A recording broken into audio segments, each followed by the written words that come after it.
Bio je vrlo osebujan i modern, bismo rekli, za to vrijeme. Veseljak i glazbenik. Osoba koja je više voljela živjeti boemskim životom. Teško zaljubljen u jednu Katicu Pinterović. Gromki glas kojim je pjevao te svoje pjesme. Naravno stajao je na stranu Hrvata.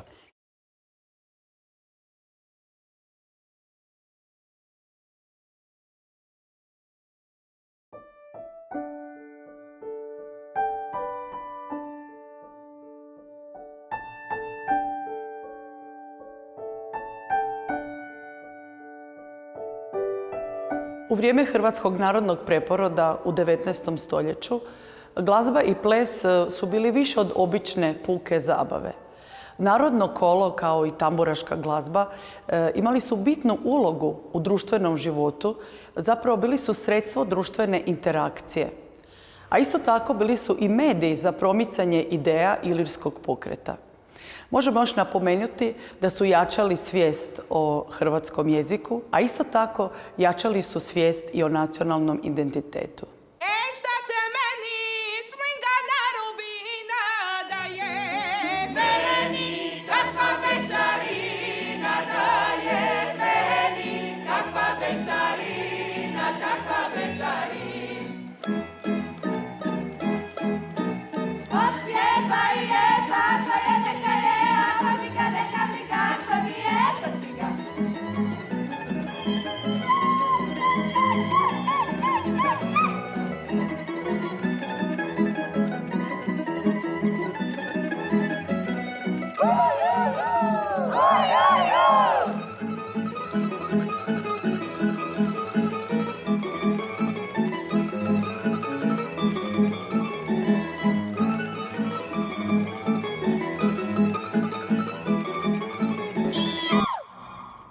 1847. godine Pajo Kolarić je u Osijeku osnovao prvi tamburaški sastav od 6 članova. Obzirom da se radi o prvom takvom tamburaškom orkestru ili sastavu, možemo slobodno reći da je Osijek koljevka tamburice.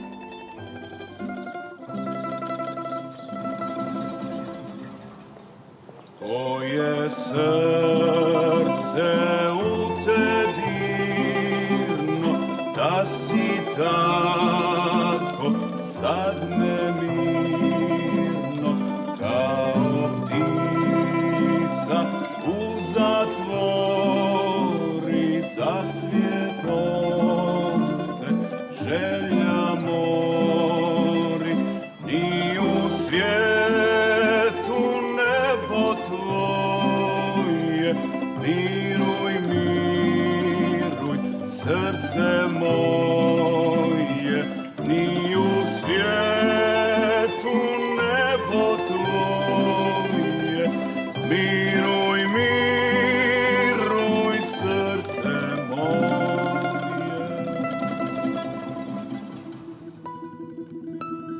Pavle Pajo Kolarić rođen je u Osijeku 17. siječnja 1821. godine. Njegovo školovanje počinje kao i ondašnjoj djeci srednjega ili nižega staleža sa pohađanjem i završetkom niže pučke škole koja se nalazila u Tvrđi, a potom, budući da je zasigurno bio izvrstan učenik, nastavlja svoje školovanje i završava prvo nižu gimnaziju, da bi onda zbog svoje izvrsnosti dobio mogućnost da završi i višu, takozvanu realnu gimnaziju, tako da njegovo školovanje završava 1840. godine i u ono doba može se reći da je pripadao, čak možemo reći u navodnicima, onim intelektualcima koji su u ono doba postigli, ne samo u Osijeku, nego i na području Kraljevine Hrvatske, Slavonije i Dalmacije, najviši rang školovanja.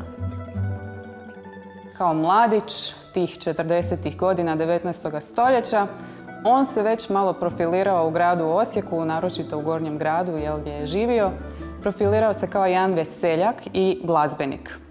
Osim što se bavio tim, ajmo reći, dosadnim pisarskim poslovima, on je zapravo s druge strane većinu svog slobodnog vremena provodio u nekakvim svečanostima, zabavama, sa prijateljima. Ajmo, Pajo! Vino nam je skupo, vino je još skuplje, Sarajiju dotle nema vode, ne mogu prijatelji našeg prvog melografa i muzikologa hrvatskog, Franje Kuhača, bili su kućni prijatelji sa Pajom Kolarićem. Oni su bili vlasnici i poznate kavane, pa su se i u kavani, a i u kućnim druženjima vrlo često ta dva istaknuta Osječanina družila i mladi Franjo Kuhač je imao priliku od Paje Kolarića čuti i njegove, a i ostale varoške pjesme i popjevke koje on svira. Evo reci, imaš neku novu pjesmu da moj mali Franjo je zapiše, a?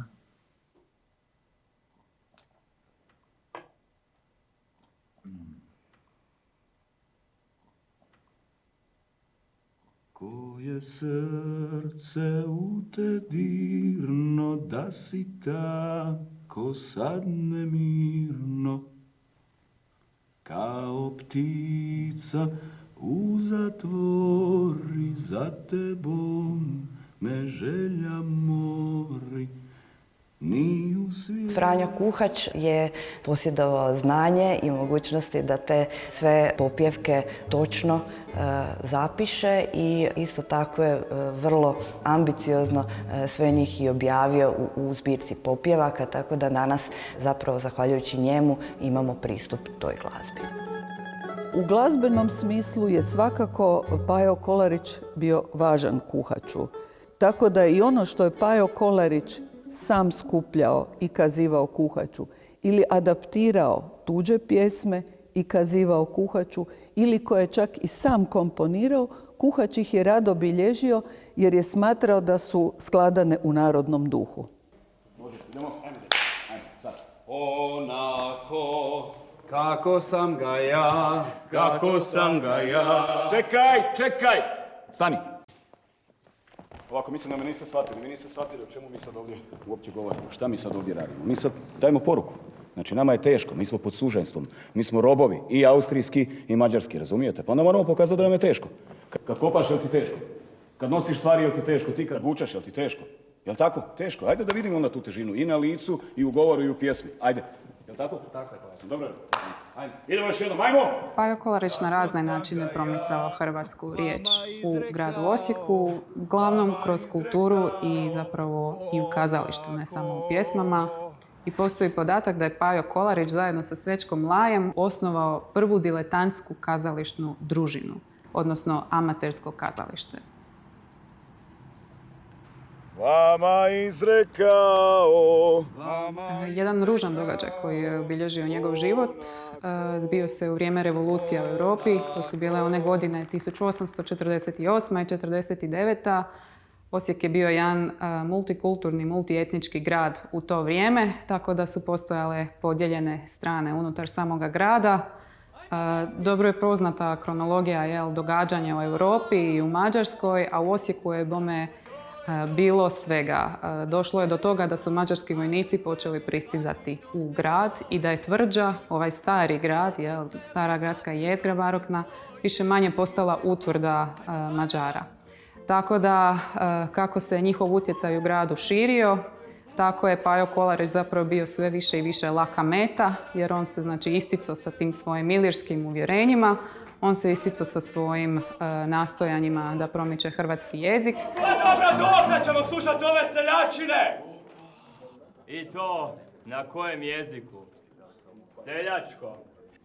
Je li Kolariću? E ti meni reci, jel ti znaš kojim ti jezikom sinoć pričala majka, a?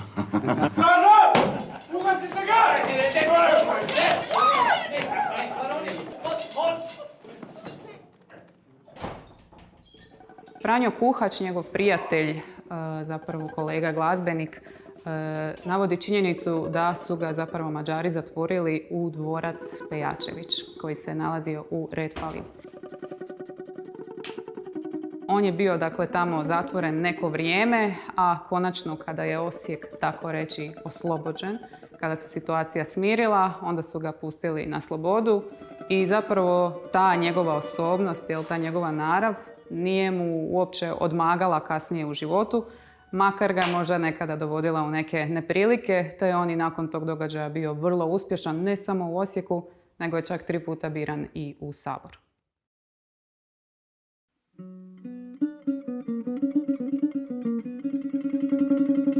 1861. godine Josip Juraj Strossmayer kao veliki župan Virovitičke županije potvrđuje imenovanje Paje Kolarića u gradsko zastupstvo grada Osijeka, odnosno današnje gradske vijeće.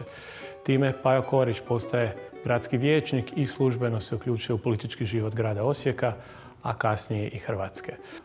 Od prvog mandata Pajo Kolarić ostaje do kraja svoga života u gradskom zastupstvu grada Osijeka, a osim svoga političkog angažmana u svom rođenom gradu, također nastavlja svoju političku karijeru i u Hrvatskom saboru, gdje je proveo 3 mandata, počevši od 1865. godine kao zastupnik Osječkog gornjega grada. Tijekom političke karijere u Hrvatskom saboru, a proučavajući njegove političke govore, možemo vidjeti kako se žustro zalagao za prava svojih sugrađana. A kad su bili u pitanju nacionalni interesi Hrvatske, onda možemo vidjeti da se vrlo srčano zalagao za pitanja nekakvih odnosa sa Mađarima, gdje je naravno stajao na stranu Hrvata. Iz toga razdoblja imamo jednu zanimljivost. Naime, 1862. godine Pajo Kolarić sudjelovao je u izbornoj glavnoj skupštini Osječkog društva za gradnju kasina, koje je trebalo u sklopu zgrade kasina imati i Osječko kazalište. Pajo Kolarić je zastupao interese građana grada Osijeka, odnosno želio da se ta zgrada nazove Osječki narodni dom. Dobro. Neću dopustiti da se ta zgrada zove niti njemačkim, niti mađarskim imenom. To mora biti kazalište. To mora biti Hrvatski narodni dom. Osječki narodni dom. To je kazalište. Slažem se. Poštovanje. Za razliku od prijedloga da to bude zgrada Casino Gebäude, odnosno Esseker Lloyd Gebäude Casino, budući da su financijeri bili uglavnom Njemci i Židovi. Kako većina sudionika te skupštine, naravno, su bili protiv tog imena, došlo je do jedne rasprave. Also, Casino Gebäude. Ja? Danke schön. Nein! Esseker Lloyd Gebäude! To bi trebao biti Hrvatski narodni dom! Tako je, Pajo! Das wird nicht passieren! Ovo je Hrvatska! Nein! Ja! Neka si osječki Hrvati sagrade iz vlastitih sredstava. Ovo je Osijek! Hrvatski osječki narodni dom! Pajo Kolarić ih je vrlo brzo ušutkao tako što je počeo glasno zavijati, znači poput vuka.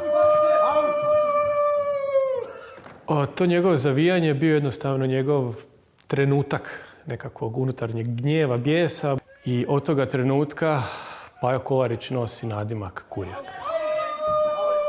Sama činjenica da njega prozivaju Kurjakom i on zapravo nema ni ništa protiv toga, te se to kasnije i uvriježilo u Osijeku. Pajo Kolarić bio je Kurjak, nekako se s time i ponosimo. A govori da je on zapravo bio vrlo teatralan i da ga zapravo nije smetalo što će se o njemu reći, nego što se konkretno napravilo. Šetao sam se gori doli po zelenoj bašči.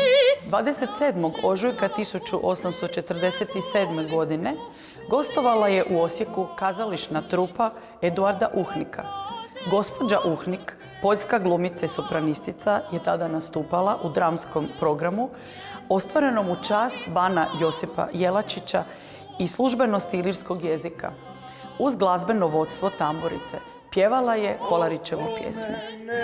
Izdaleka djetelina trava, na njoj sjedi djevojka rumena i plava. Al kad crno oka u mene pogledi. Ovaj događaj zapisan je u izvještaju iz Osijeka u Danici Horvatskoj, Slavonskoj i Dalmatinskoj. Ja potrčah da poljubim uplašenu sebu, što zaljubljena poljubim u ponoći jeku. Ne boj me se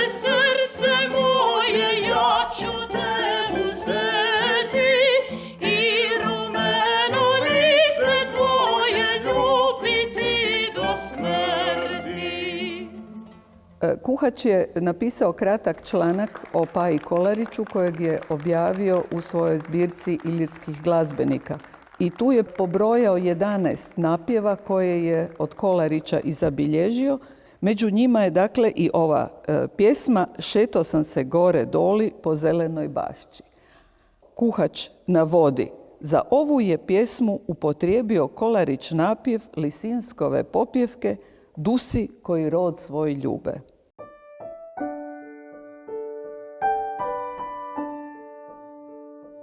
Što se tiče nekakvih njegovih inspiracija iz privatnih života, znamo podatak da je bio teško zaljubljen u jednu Katicu Pinterović.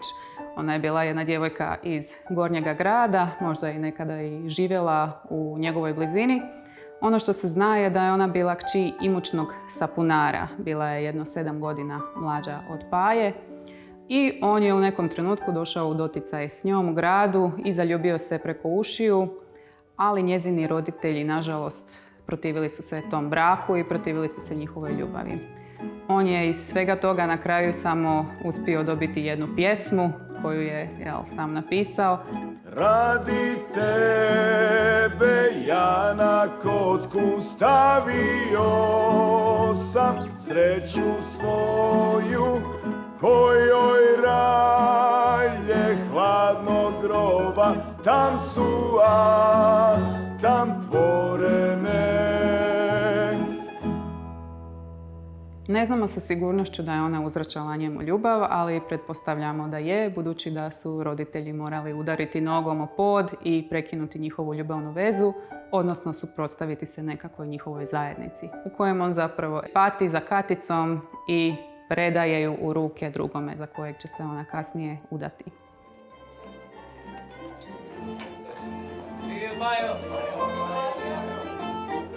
Dugo vremena se vjerovalo da je Pajo Kolarić bio jedan dugovječni neženja i da je zauvijek ostao patiti za Katicom. No, ipak smo saznali uvidom u maticu vjenčanih da se Pajo Kolarić na kraju i oženio 1864. godine za Josipu Birnbaum. Ona je bila znači Njemica i oni su onda živjeli skupa, pa valjda sretno jedno vrijeme, jedno 10-ak godina u Gornjem gradu.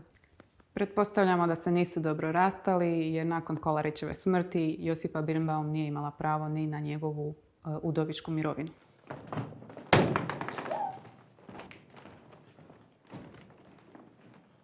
Od jednog skromnog čovjeka i skromne obitelji na kraju biran i u Sabor. On je od jednog čovjeka koji je uglavnom bio podstanar u vlastitom gradu, konačno pred kraj života uspio i kupiti kuću u Tvrđi. Tako da, iako je krenuo, ajmo reći, od nule, on je zapravo završio svoj život sa velikim nasljeđem.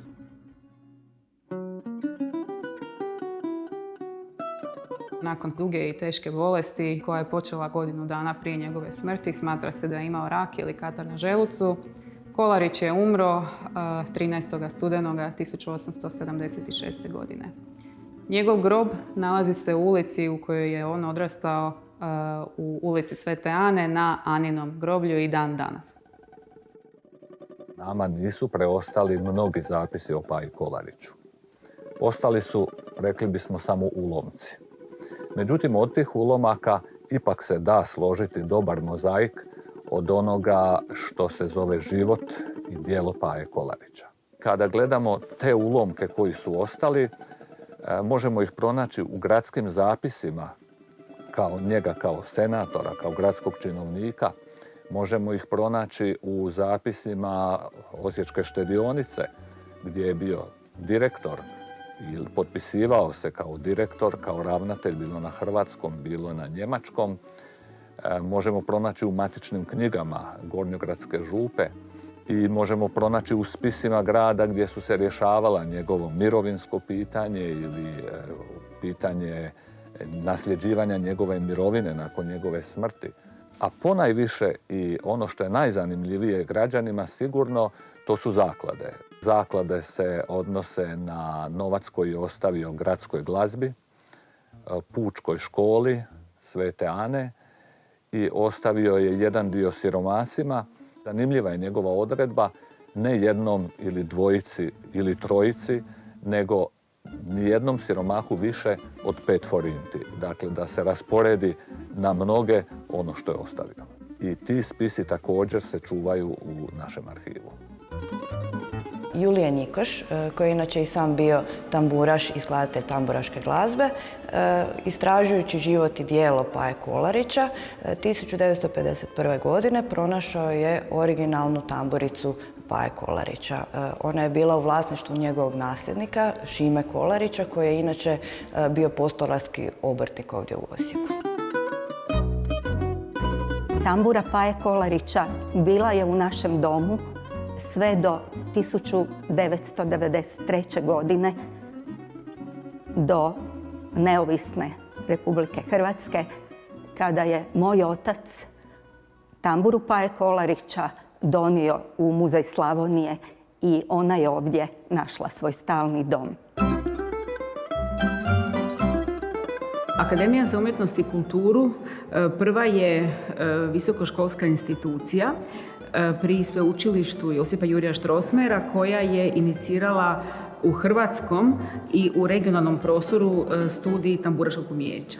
Smatrali smo da je nužno da upravo mi kao jedan prostor slavonskog identiteta koja zasigurno baštini niz tradicijskih instrumenata između kojih je i tambura, usustavimo studij koji ćemo razvijati u skladu sa suvremenim glazbenim trendovima s jedne strane, a s druge strane studij tamburaškog umijeća onaj je koji jasno ukazuje na onaj neki predtekst koji i Akademija i Osijek ima u imenu Paje Kolarića, a naši studenti pokazuju zaista vrhunski iskorak na svim međunarodnim i nacionalnim natjecanjima, pokazujući kako tambura kao tradicijski instrument sigurno može ići uz ravnomjerno neko umijeće i onih koji sviraju klavir, violinu ili neke druge instrumente. Ulica u kojoj sam ja odrasla, danas ulica Adolfa Wallingera, zvala se ulica Paje Kolarića pa su je preimenovali. Pajo Kolarić imao je i krasnu bistu koju je napravio Vanja Radaš u Sakuntala parku, uklonjena je. Klub hrvatskih književnika u Osijeku podigao mu je spomen ploču na kuću u kojoj je preminuo u Kapucinskoj ulici, kuća je srušena. Tako da nama danas zapravo fali nekakvih vidljivih obilježja i sjećanja na Paju Kolarića. I za takve osobnosti kao što je bio Pajo Kolarić za građane Osijeka unazad 200 godina, činjenica je da je najviše ostalo toga što bismo mogli nazvati tragovima u prošlosti grada.